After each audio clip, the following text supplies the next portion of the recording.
আসসালামু আলাইকুম আপু, কেমন আছেন?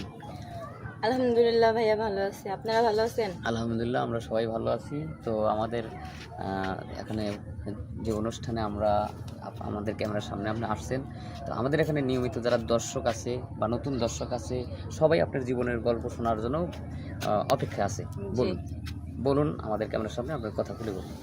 আমি আজ অনেক দিন যাবৎ ভিডিও করতেছি, কিন্তু আমি এরকম কোনো ভালো মনের মানুষ পাই নাই। তো অসহায় গরিব বিদায় এই কারণে কোনো ছেলের আগায় আসে না। যদি আমার বাবার ধন দৌলত টাকা পয়সা সব থাকতো, অবশ্যই ছেলেদের জন্য আমার মা বাবা আমাকে ঘরে রাখতে পারতো না। আর এখন একটা ছেলের জন্য এই সব জায়গায় আইসা আমি আমার লাইফের সব ঘটনা মিডিয়াতে আইসা আমি তুলে ধরছি। সব কিছু জেনে শুনেও আমাকে তারা বিয়ে করতে চায় না বা আমার লাইফে আসার জন্য কেউ আগ্রহী না। অনেক অনেক মেয়েরা আছে যাদের লাইফের সব ঘটনা লুকিয়ে রেখে বিয়ে করে। আমি তো ওরকম না, আমি মেয়েরে আসছি, আমার লাইফের সব সত্য ঘটনা বলছি, আমার বাবা কি করে তাও বলছি। সব কিছু জানা সত্ত্বেও কোনো ছেলে আসে না। আমার বাবা রিক্সা চালায়, আমার বাবা মধ্যবিত্ত, আমার ফ্যামিলি মধ্যবিত্ত, এইগুলো আমি বলছি বাস্তবতা যেটা, কিন্তু তা ওনারা করে না। আর যে অনেক অনেক মেয়েরা আছে যারা মিথ্যা কথা বলে ছেলেদের সাথে সম্পর্ক করে, ওই মেয়েরা ভালো। যারা বাস্তব সত্য ঘটনা বলে তাদেরকে ছেলেরা করে না। তো এইটাই, এরকম কোনো মানুষ হয়তো পৃথিবীতে আমার জন্য জন্ম নেয় নাই যে আমার পাশে আসবে।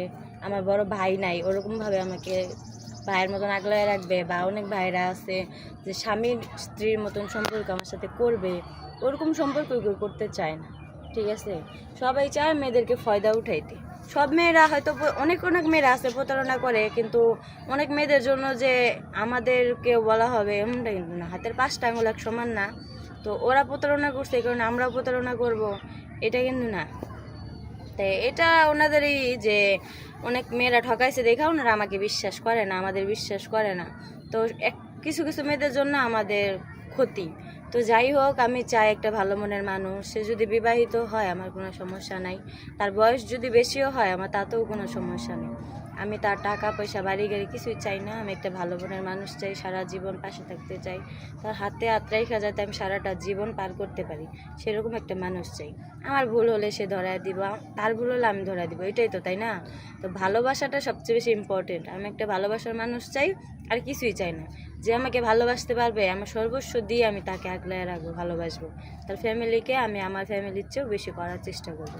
আমি এরকম একটা মানুষ চাই। আচ্ছা, আমরা চেষ্টা করব আপনার ভিডিওটা পাবলিক করার পর হয়তো অনেকেই নক করবে, তো আপনার কোনো পার্সোনাল ফোন নম্বর যদি থাকে তো দিতে পারেন, সরাসরি আপনার সাথে যোগাযোগ করবে। না ভাইয়া, আমার পার্সোনাল কোনো ফোন নাই। আমার মার একটা সেলাই মেশিন ছিল, আমার একটা ফোন ছিল। আমার বাবা অনেক কষ্ট করে লোনে আমাকে ফোনটা কিনে দিছিল।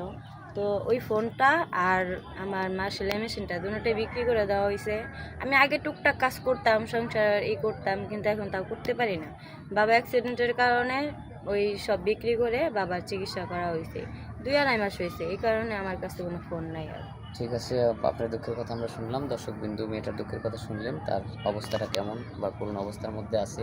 তো যাই হোক, তার কোনো পার্সোনাল ফোন নাই। আমাদের স্ক্রিনে আমাদের ইমো নম্বর, হোয়াটসঅ্যাপ দেওয়া থাকবে। কেউ যদি মেয়েটাকে চান বা বিয়ে করতে চান তাহলে এই নম্বরে ফোন দিলেই পাবেন, কিন্তু অযথা কেউ ভিডিও ফোন দেবেন না। সবারই সুস্বাস্থ্য কামনা করে বিদায়।